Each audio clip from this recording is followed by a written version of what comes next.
de una manera especial a la mamita Hilda, que viene después de varios meses de vacaciones. Mamita, bienvenida. Bienvenida la mamita Hilda, la hemos extrañado estos meses que ha estado veraneando. Y también estamos contentos porque tempranito apareció por aquí la hermana Tina, que no la veíamos de varios meses. Bienvenida, hermana Tina, la queremos mucho. Bienvenida.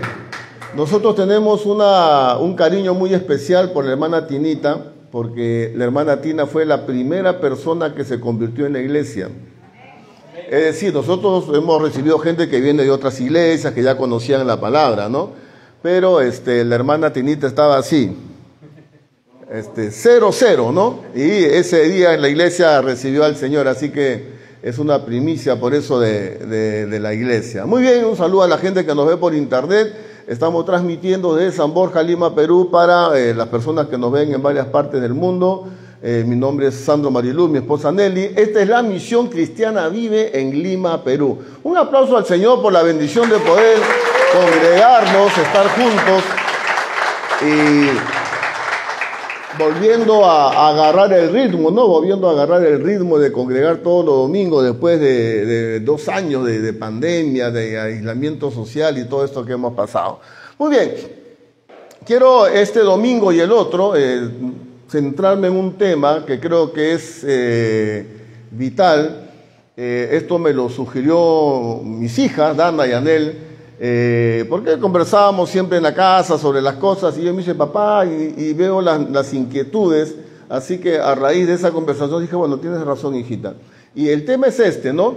Es evidente, aunque no para todos lamentablemente, pero es más que evidente que Cristo viene pronto.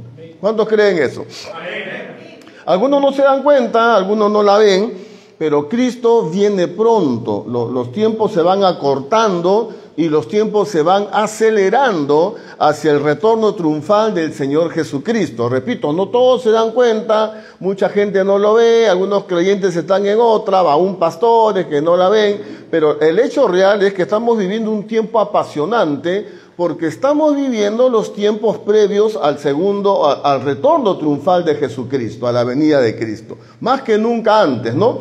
Y bueno, no le pido que recuerde, pero cuando empezó la pandemia y empezamos a tener que transmitir desde casa, en varios de los mensajes yo le decía, esto no crea que es la pandemia y después termina la pandemia y ya todo vuelve a ser igual. Yo lo dije desde las primeras semanas, esto nunca va a ser igual ya. O sea, el mundo ya cambió y el mundo ha entrado en una velocidad profética donde cada día que pasa, en realidad Cristo está más cerca. Y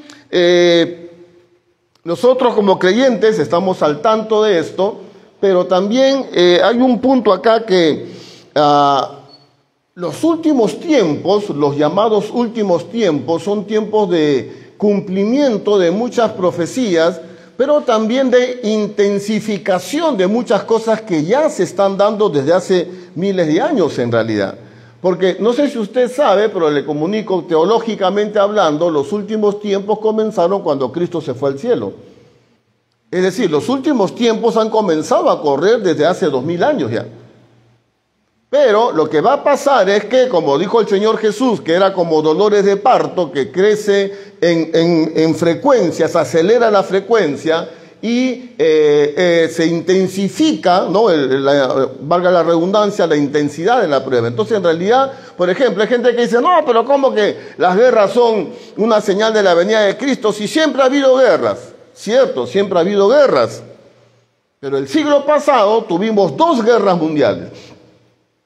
Eso nunca ha ocurrido. Tuvimos 2, no una, 2 guerras mundiales en un siglo. Ahora mire, cuando los americanos lanzan la famosa bomba atómica sobre Hiroshima, que fue el fin de la guerra, esa bomba las bombas atómicas se miden en kilotones, o sea, su potencia es en kilotones. La bomba atómica lanzada sobre Hiroshima tenía 20 kilotones. 20 kilotones de potencia tenía la bomba de Hiroshima. Instantáneamente mató 80.000 personas. Y en la siguiente semana mató 300.000. no, porque eso comienza a extenderse y las ondas radioactivas. 20 kilotones, muy bien. Las bombas atómicas de ahora tienen 3.000 kilotones. Perdón, no, ¿qué estoy hablando? 60.000 kilotones, son 3.000 veces más potentes, tienen 60.000 kilotones. ¿Se puede imaginar usted el poder destructivo que hay ahora? Eso nunca ha habido, pues. Entonces, algunos dicen, sí, pero plagas ha habido todo el tiempo. Claro que plagas han habido a lo largo de toda la historia. Como esta, ninguna. Nunca ha habido una pandemia como esta que afectó a todo el mundo, paralizó a todo el mundo, paralizó los aeropuertos, las economías, nunca. Yo no sé cómo hay pastores que dicen, no, pero esto no es una señal de los últimos tiempos, es una pandemia más. El mundo cambió. El mundo cambió con el COVID. Entonces es obvio que Cristo viene. O sea, las señales van, y yo lo dije en las primeras transmisiones, no crea que acabó el COVID y se acabó el problema. No, viene otro. Y después viene otro. Salimos del COVID y viene la guerra en Rusia. Bueno, problema de los rusos. Lo mismo decían hace 2 años, decían problema de los chinos el COVID. No es problema de los chinos. Todos los problemas son globales. Porque estamos en un mundo globalizado. Todos nos afectamos a todos. Esta guerra de Rusia va a pasar factura. Ya subió el petróleo, viene una crisis de hambre. El trigo y el petróleo se mueven en esa zona. Va a haber consecuencias. Y después va a venir otra. Y otra. ¿Por qué? Porque se van intensificando la frecuencia, la rapidez y la intensidad. Entonces, es obvio que Cristo viene pronto. Y entonces, hablando con mis hijitas, ahí mientras almorzamos sobre que ya Cristo viene, entonces papá dice, ya, entonces, ¿para qué trabajo, pues? Ya dejo de trabajar y solamente nos vamos a esperar que Cristo venga, ya que venga de una vez y ya, ¿para qué? Entonces me esfuerzo. Claro, porque ya viene cómo vivo yo los últimos tiempos. ¿Qué hago en estos últimos tiempos? ¿Cómo planteo mi negocio, mi empresa, mi futuro, mi sueño en estos últimos tiempos? Entonces de eso quiero hablarles. Porque es oportuno, ¿no? ¿Cómo vivir la vida abundante en los últimos tiempos? Ahora recuerden, los discípulos, Pablo, Pedro, ellos creían también que estaban en los últimos tiempos. Ellos pensaban que Cristo venía en su generación de ellos. Ellos pensaban que cuando Cristo dijo, me voy y voy a preparar lugar, vendió otra vez, ellos pensaban que venía en 15 años más, 20 años más. No sabían que era 2000. ¿Y cómo vivían ellos creyendo que estaban en los últimos tiempos? ¿Cómo debemos vivir nosotros tomando conciencia que estamos literalmente en los últimos tiempos? Entonces, en el Nuevo Testamento, obviamente el libro que más habla de los últimos tiempos es Apocalipsis. Pero después de Apocalipsis, el segundo libro del Nuevo Testamento que más menciones hace a los últimos tiempos y a la venida de Cristo es Primera y Segunda de Tesalonicenses. Primera y Segunda de Tesalonicenses, una epístola que Pablo le envía a una iglesia que estaba en Tesalónica, lo que ahora es Salónica, en Grecia, es la que más menciona los últimos tiempos y la venida de Cristo. Entonces, en esas 2 epístolas, nosotros podemos ver cuál era la mentalidad, cuál era la actitud de los creyentes, cómo enfrentaban la vida, creyendo que Cristo venía en su generación. Ellos pensaban que Cristo venía en su generación. Por eso, si usted lee Primera y Segunda de Tesalonicenses, Pablo, cuando habla del arrebatamiento, dice, sí, porque los muertos en Cristo resucitarán primero. Luego nosotros, los que queremos, seremos arrebatados. O sea que Pablo pensaba que él iba a ser arrebatado, él estaba seguro. Pero obviamente no sabía que faltaban 2000 años más. Entonces, vamos a ir a estas 2 epístolas. Un ratito, ¿está pasando? A ver, mueve ahí. Y esto no funciona. A ver. No responde. Entonces todavía me pasando, ¿ya? ¿Cómo vivir la vida abundante en los últimos tiempos? ¿Cómo debe ser nuestra actitud frente a la vida? Hace 20 años atrás, un pastor amigo decía, no, ya Cristo viene pronto. Entonces, ¿qué decía? Vamos a Oxapampa, vamos a comprar unas hectáreas en Oxapampa y vamos a vivir en comunidad, ya viviendo de la tierra, de nuestro chanchito y nuestro cafecito. ¿Ya para qué? Vamos a aislarnos porque este mundo ya se va a acabar. Algunos tienen esa mentalidad, así nació el famoso monaquismo. El monaquismo, esa idea de construir los monasterios fuera de las ciudades para que se encierren los monjes y no tengan contacto con la gente de fuera. Es ese concepto, no nos aislamos, no hay que aislarse. Tenemos que seguir viviendo. ¿Cristo viene pronto? Sí.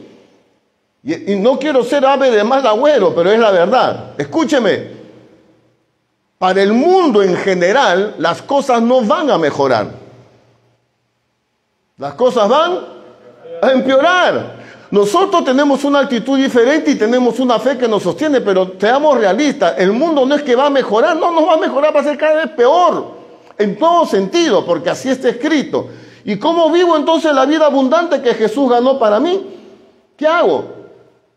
Algunos hasta se deprimen, no, ya esto está mal, pastor, ya viene el anticristo, qué triste, entonces se deprime. No, vamos a ubicarnos, ¿ya? Entonces, lo primero que vamos a hacer hoy, porque esto tiene una continuación el próximo domingo, vamos a ver las menciones que hace Pablo en 1 y 2 de Tesalónica sobre los últimos tiempos. Hoy día vamos a ver qué dice Pablo sobre los últimos tiempos y el otro domingo vamos a ver cómo vivimos la vida abundante en los últimos tiempos, ¿ok? Entonces, ahora, una evidencia de que el tema de Tesalonicenses es la segunda venida de Cristo es esta. En todo el Nuevo Testamento hay 3 palabras que se usan para hablar de la venida de Cristo. Hay 3 griegas, palabras griegas. Esas 3 palabras griegas están en 1 y 2 de Tesalonicenses una y otra vez. Obviamente, como ya nos enseñó nuestro pastor Luis Ojeda en nuestro estudio inductivo, si una palabra clave se repite es porque es importante, es el tema del libro. ¿Cuáles son estas 3 palabras? Primero la palabra parousia o parousia, ¿no?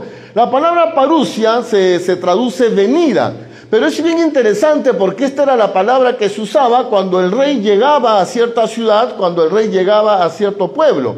Pero es interesante porque el rey no venía a ver cómo están, venía y decía, a ver, ¿qué está pasando acá?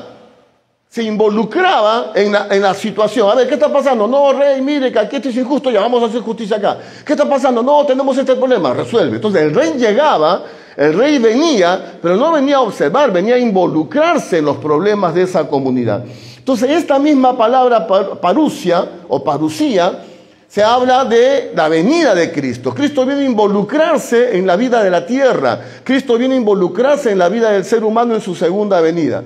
La otra palabra es la palabra epifania o epifanía, que se traduce manifestación o manifestar su gloria, mostrar lo que Él es, manifestar lo que Él es. Es la palabra, por eso en términos teológicos se habla de la epifania parousia, ¿no? La venida de Jesús como la epifania parousia. Y la tercera palabra es la palabra Apocalipsis, de donde viene el nombre del libro que todos conocemos, que significa quitar el velo.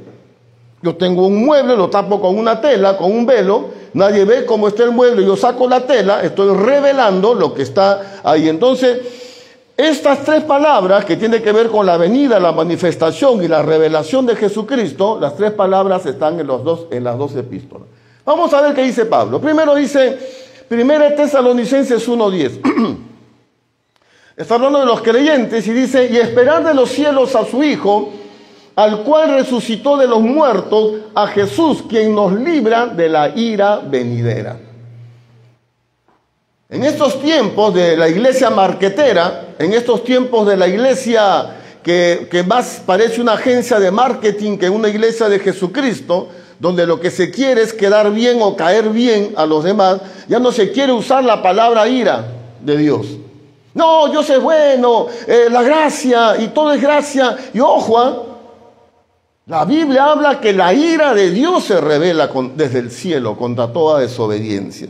Entonces aquí habla Pablo que viene la ira de Dios, porque dice venidera, o sea que Dios va a derramar su ira. Y esto es así, hay gente que no le gusta que le hablen de juicio. No, pastor, no hable de juicio, hable de cosas buenas, positivas. No, la Biblia habla que ese Dios que tiene tanto amor por el universo tiene una ira también que es poderosísima, tan poderosa que dice la Biblia, horrenda cosa es caer en manos de un Dios airado. O sea, la ira de Dios, tanta maldad hay en el mundo, y usted cree que Dios no va a hacer nada. Entonces viene la ira venidera. Pero ¿qué dice? ¿Qué va a hacer Dios? Nos libra. La iglesia no está, como vamos a ver al final, destinada para ira. La iglesia no está destinada para ver la ira de Dios, la iglesia está destinada para ver la gloria de Dios. Pero la ira viene. Y esta palabra esperar, no sé si tengo la palabra griega acá. La palabra esperar o aguardar es la palabra anamenó o anameno, que significa esperar activamente, esperar intensamente, completar el proceso. Qué interesante, ¿no? Porque cuando usted nació de nuevo, empezó un proceso que va a culminar hasta la resurrección cuando venga Cristo. Estamos en proceso. Y eso va a terminar cuando Cristo venga. Ahora, ¿cómo se espera? Pastor, sí, tiene razón, voy a esperar entonces que Cristo venga. Me cruzo de brazos, no hago nada, no congrego, no oro, no leo la Biblia, no ofrendo, no diezmo, no evangelizo. Hay que esperar, pues. El pastor ha dicho que hay que esperar. No, esa es una esperar, pero activamente. Esperar moviéndose, esperar en actitud intensa, trabajando, sirviendo, contribuyendo, aportando, haciendo todo lo que podamos por un mundo mejor, aunque está destinado a la condenación. Tenemos que aportar lo que ponemos, porque la Biblia dice que somos la sal de la tierra. Entonces no es esperar pasivamente, es esperar de una manera activa. En 1 Tesalonicenses 2:19 dice, porque ¿cuál es nuestra esperanza, gozo o corona de que me gloríe? ¿No lo sois vosotros delante de nuestro Señor Jesucristo en su venida? Otra vez aquí la palabra parusía, ¿no? La venida del Señor que viene a involucrarse con nosotros y con lo que está pasando en la tierra. Después dice en 3:13 de 1 Tesalonicenses, para que sean afirmados vuestros corazones irreprensibles en santidad delante de Dios nuestro Padre en la venida, parusia, de nuestro Señor con todos sus santos. Miren la diferencia. Hay otro pasaje que dice que Jesucristo viene por sus santos, o sea, por su iglesia. Pero acá no dice que viene por su iglesia. ¿Qué dice? Entonces hay dos etapas en la venida de Cristo. Una primera etapa es viene a llevarse a su iglesia en el arrebatamiento, pero después viene a la tierra con sus santos. Entonces es una segunda venida en dos etapas. Primero por su iglesia, arrebatándola, y después con su iglesia a reinar en la tierra después de la tribulación. 2 Tesalonicenses 1:7 dice, y a vosotros que sois atribulados, daros reposo con nosotros cuando se manifieste. Aquí es la palabra, es Apocalipsis, la misma palabra del libro, revelación, cuando se revele el Señor Jesús desde el cielo con los ángeles de su poder. Entonces, el libro de Apocalipsis, por ejemplo, es una revelación de Jesucristo según el título. O sea, el énfasis del libro de Apocalipsis no son las plagas y los monstruos, es el Señor Jesús revelándose en todo su esplendor. Aquí usa la misma palabra, Apocalipsis, para hablar que el Señor se va a revelar, y ahora aquí menciona a otro, como habla el pastor los miércoles. Ojo, entre los miércoles que estamos aprendiendo un montón con el pastor Luis Ojeda, otro personaje, los ángeles de su poder. O sea, Jesucristo viene a la tierra con su iglesia, con los arrebatados, los resucitados, pero también con un ejército de ángeles. Por eso es que siempre que hablamos a veces en círculos pequeños y me preguntan sobre los ovnis y los extraterrestres, es la preparación pues del anticristo, del diablo, que está preparando al mundo para una invasión extraterrestre, porque cuando Cristo venga como un ser de luz, con su iglesia, seres luminosos, con sus ángeles, seres luminosos, y venga un batallón enorme en los cielos de cosas que ellos no saben qué son, porque se ven chiquitos ahí que vienen en movimiento dando luces, ¿qué van a decir? Extraterrestres. Porque ovni, ¿qué significa? Objeto volador no identificado. Cualquier cosa que huele y no sé qué es un ovni. Cualquier cosa que huele, como los ángeles, y no sé qué es un ovni. Entonces, el diablo está preparando todos estos libros y documentales sobre extraterrestres, gente que dice que habla con extraterrestres, que no sé qué.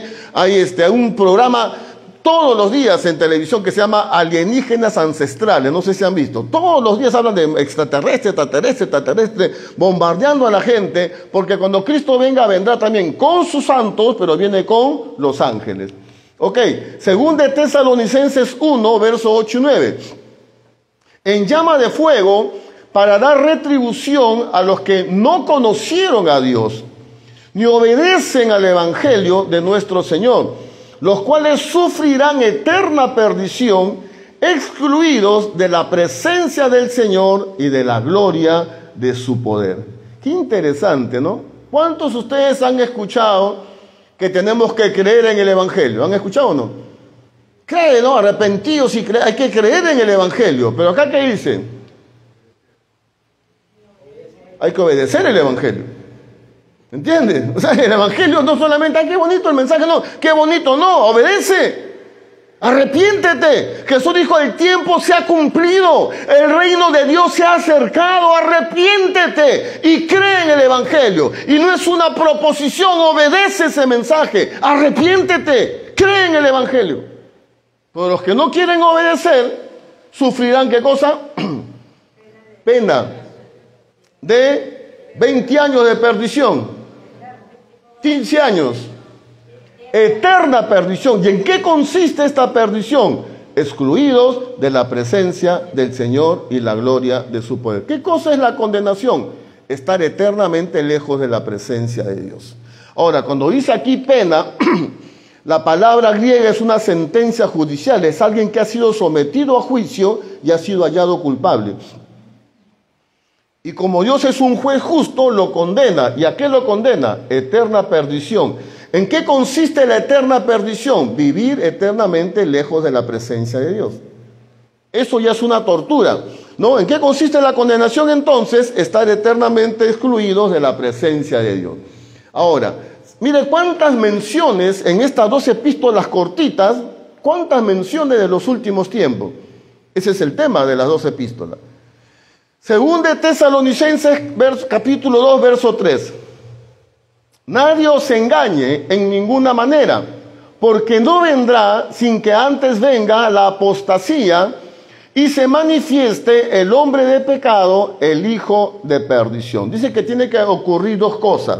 Primero, la apostasía. ¿Qué cosa es apostasía? Salirse de la fe. Salirse de la fe. Mire, hay 2 grandes grupos de personas, hablando de creyentes o que parecen creyentes. Hay dos grandes grupos.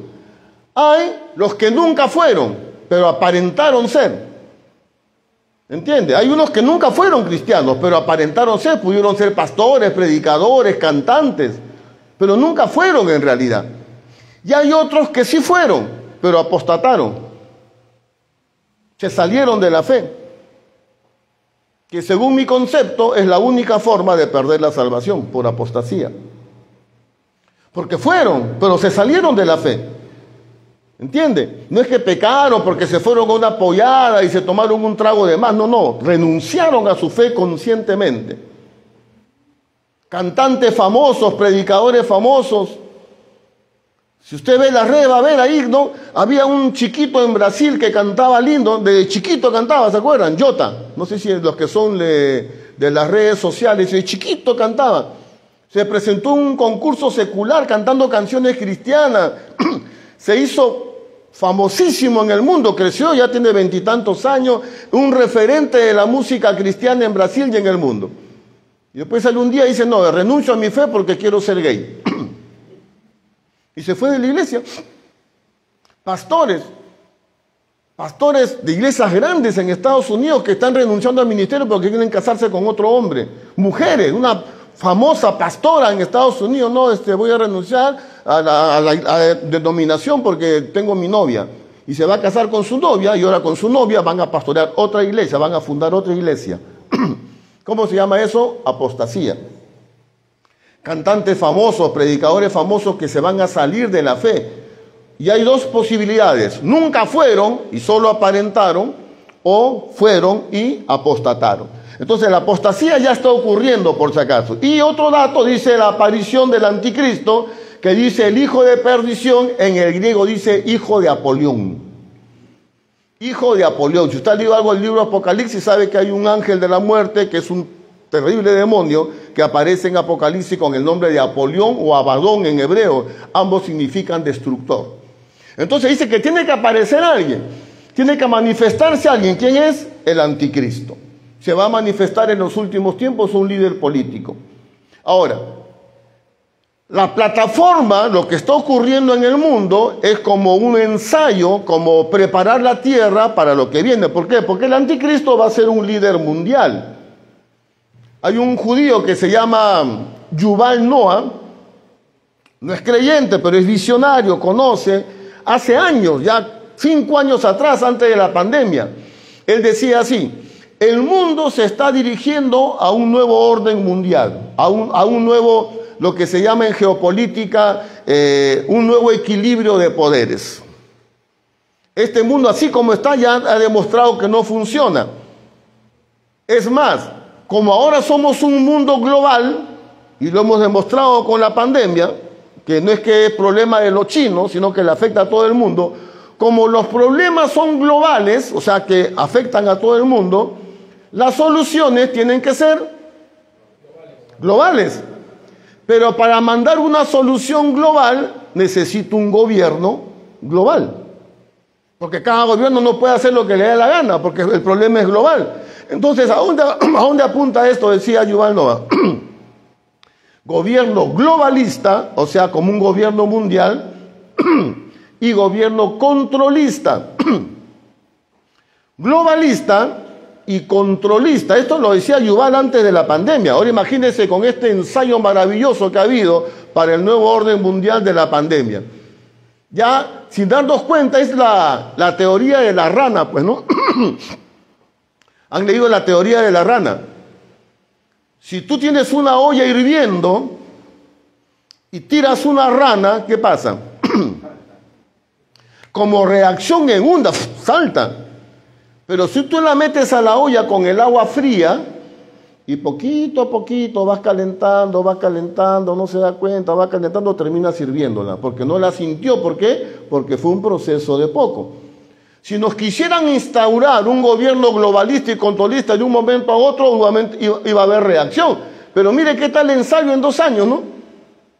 No puedes comprar, no puedes salir, no puedes visitar a tus padres, no puedes celebrar Navidad, no puedes ir para acá, no puedes ir para allá. Y ya nos hemos acostumbrado. Estamos como la rana, nos estamos acostumbrando de a poquito a gobiernos controlistas y a medidas controlistas y globalistas. ¿Quién va a ser el que va a dirigir esto? El famoso anticristo. Y Pablo habla después de este señor también. ¿Qué dice Pablo sobre este señor llamado el anticristo? Según de Tesalonicenses 2:4. El cual se opone y se levanta contra todo lo que se llama Dios o es objeto de culto, tanto que se sienta en el templo de Dios haciéndose pasar por Dios. Mira, estaba leyendo un artículo en Perú 21 de una persona que hablaba de lo que está pasando en el mundo. Mire, en el mundo hay un fenómeno, que es que la gente está decepcionada de la religión, todas las religiones. Todos los escándalos de la pedofilia, de los curas y pastores que son rateros y todo lo que pasa en todas las religiones. Las nuevas generaciones no quieren saber nada de religión. Entonces hablan de un secularismo individual. O sea, no soy ateo, no creo en ninguna religión, pero yo soy mi propio Dios, ¿no? Y eso lo enseña la nueva era cuando dice que tú eres el propio yo soy, el Ho'oponopono, que tú eres Dios, que tú eres el yo soy, y esas doctrinas de nueva era. Entonces, cuando se levanta contra todo Dios conocido, al final van a descubrir que sí necesitaban un Dios, pero no ninguno de los conocidos que había. ¿Se acuerdan de los griegos cuando Pablo va a Atenas y adoraban a un Dios? ¿Se acuerdan? ¿Alguien ha leído alguna vez o no? Pablo va a Atenas y había un montón de dioses y había una imagen al Dios no conocido. Eso es lo que va a pasar acá. O sea, la gente no quiere saber nada de los dioses conocidos, pero sí van a buscar un Dios. ¿Y quién va a ser? El anticristo, que se va a hacer pasar por Dios. ¿Entiende? Entonces todo esto ya está en función, ya está en movimiento, ya se está dando. Y vamos a ver más adelante que acá Pablo lo llama así, porque ya está en acción, ya está. Mira que el Pablo lo dice hace 2000 años, ya está, esto ya está en movimiento, ya está en acción el misterio de la iniquidad. Solo que hay al presente quien lo detiene, hasta que él, esto que lo detiene, a su vez se ha quitado de en medio. Ahora miren, el diablo es imitador. El diablo todo lo hace, es un envidioso de Dios, pues el diablo por eso se rebeló, porque envidia a Dios, es un envidioso de primera. Entonces, ¿qué pasa?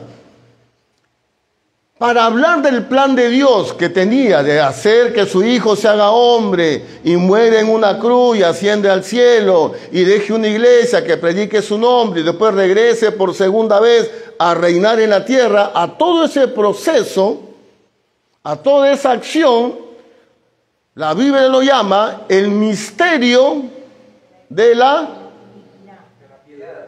piedad. Todo el plan de Dios que tomó años en realizarse, la Biblia lo llama el misterio de la piedad. Grande es el misterio de la piedad, dice Pablo. ¿Cuál es el misterio de la piedad? Que Dios se hace hombre, glorificado y después viene y reina. Y como el diablo es un imitador, así como Dios tiene el misterio de la piedad, el diablo tiene el misterio de la iniquidad. Una burda imitación. O sea que el diablo también tiene un plan que está llevándolo a cabo durante años y años, trabajando en la mente, a través de la música, la cultura, la ciencia, los medios de comunicación. O sea, todo es un plan. La persona que cree que lo que pasa en el mundo es casualidad, aún como pandemias, como política, si cree que esto es casualidad, es un ingenuo. Si creen que lo que pasa en el mundo es producto de la casualidad, es un ingenuo, porque ya está en acción el misterio de la iniquidad. El diablo está obrando en todo. Ningún movimiento político, cultural, social, nada de lo que pasa en el mundo es casualidad. Todo aquello que está contribuyendo a alejar al hombre de Dios es un plan. Y tiene sus emisarios terrenales, obviamente. Tiene, ¿cómo le llaman? Sus operadores terrenales. Pero hay una cabeza que está detrás, que es la cabeza del diablo, operando ¿qué cosa? Su misterio de la iniquidad, que va a culminar con la aparición del anticristo, que es una imitación de Cristo. Entonces, esto ya está en acción. Hay algo que lo detiene. Dice acá, solo que hay al presente quien lo detiene, hasta que él a su vez se ha quitado de en medio. ¿Qué cosa es lo que detiene el avance de este misterio de la iniquidad? La iglesia de Jesucristo. Cuando Jesús dijo, ustedes son la sal de la tierra, está hablando de la capacidad, gracias amor, de la capacidad que tiene la sal de preservar de la corrupción.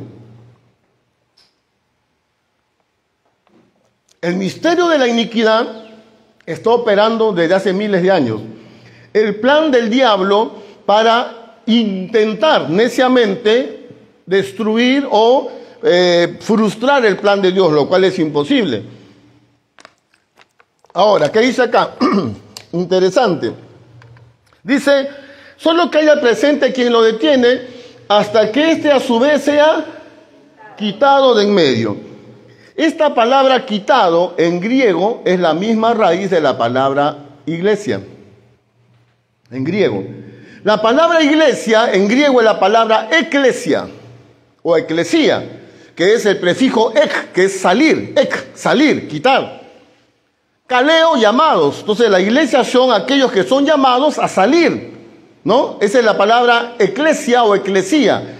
Y acá usa la misma raíz la palabra ek, cuando dice para que sea a su vez ek de en medio, es ek, la iglesia quitada de en medio. Ahora imagínense. ¿Hay maldad en el mundo o no? Pero hay un pueblo que está orando. Hay alguien que está evangelizando. Hay alguien que está hablando del Señor, lo está aguantando. Imagínese el mundo sin la iglesia. Si este mundo ya está malo, con la iglesia aguantando, imagínese sin la iglesia.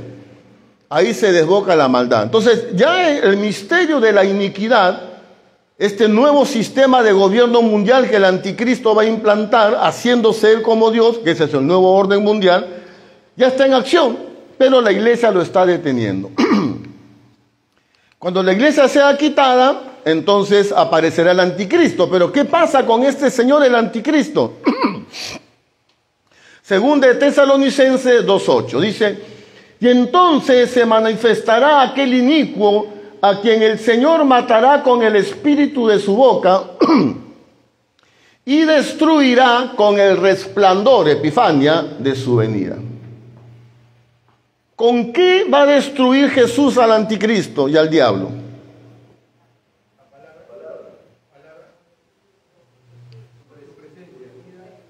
Y con el resplandor, está manifestando su gloria. Esto es interesante. Mire, escúcheme bien, ¿ya? Porque a veces hay predicadores que ven muchas películas, ¿ya? Hay predicadores que ven muchas películas de ciencia ficción, Rápidos y Furiosos, no sé qué película verán los Indestructibles, los Avengers, no sé, porque hay predicadores que dicen, sí, hermano, porque Jesús cuando murió fue al diablo y se peleó con el diablo y se trompeó con el diablo y venció al diablo y le quitó las llaves de la muerte. Semejante tontería y disparate. Dios no pelea con el diablo. Dios no necesita pelear con el diablo. Solo su presencia lo destruye. Solo el resplandor de su presencia lo destruye. ¿Cómo va el Dios Todopoderoso pelear con su creación? Jesús no va a pelear con nadie. Solo su manifestación de su gloria es suficiente para destruir a cualquiera. Usted no puede ir a trompearse con el sol, acérquese nada más.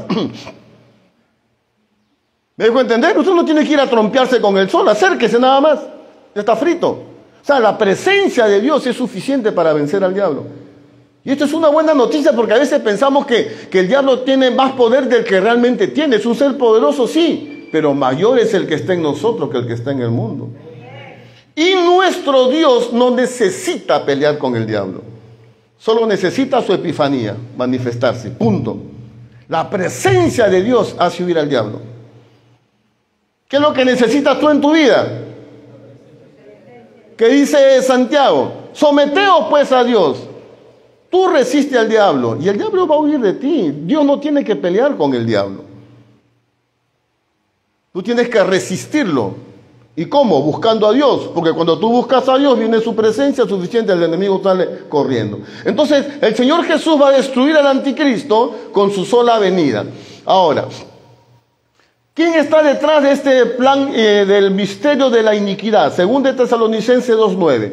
Inicuo, el anticristo, cuyo advenimiento es por obra de Satanás, con gran poder y señales y prodigios mentirosos. O sea, el más grande milagrero va a ser el diablo. Por eso cuidado los que les gusta estar detrás de predicadores y se ven todos los videos y se ven todas las conferencias. Yo tengo mucho cuidado con el que hace show del evangelio. Tenga cuidado con los que hacen show. Ya, ven para acá, ahora toma, recibe, al suelo, levántate, ahora haz vuelta. Hacen show, hacen un espectáculo. Y el milagrero más grande de la historia va a ser el anticristo. Y si la gente anda buscando milagreros, se van a dejar engañar. En un tiempo, esta es una experiencia personal de aprendizaje. Estaba en Ecuador, estaba orando por sanidad del alma y fue una experiencia personal, ¿no? Entonces estoy orando por una señora y una hermana y Dios me dice, sóplale. Entonces yo le soplo y comenzó a girar como un trompo y la persona que estaba girando atrás comenzó a girar y todo el mundo comenzó a girar y a caerse. Y dije, wow, impresionante esto, ¿no? Entonces me fui a predicar a otro sitio, a otra campaña, y dije, voy a soplar por si acaso. Entonces estaba orando y le sopla, ¡pum!, al suelo. Entonces me volví soplador. Yo tuve mi etapa de soplador, ¿ya? Tuve mi etapa de soplador, donde iba, soplaba y todo el mundo se caía.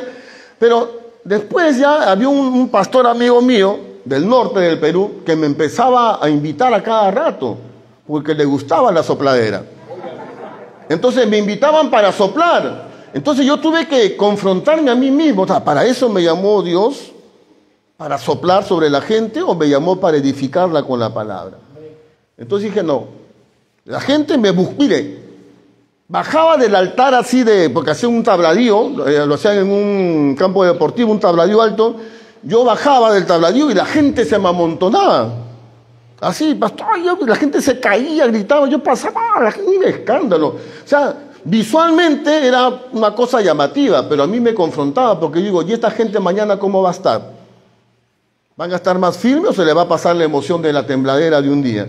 Entonces yo dije, ya no voy a soplar. Porque yo no quiero soplar sobre la gente, quiero edificarla con la palabra. Y no quiero que la gente se acostumbre a estar buscando milagros, que busquen la palabra. Los que nos dan la solidez es la palabra, no los milagros. Los milagros es una confirmación de la presencia y del poder de Dios. Pero lo que necesita la gente es la palabra. Así que a partir de ese momento dije, ya no voy a soplar ya. Terminó mi etapa de soplador. Así que voy a volver a la palabra.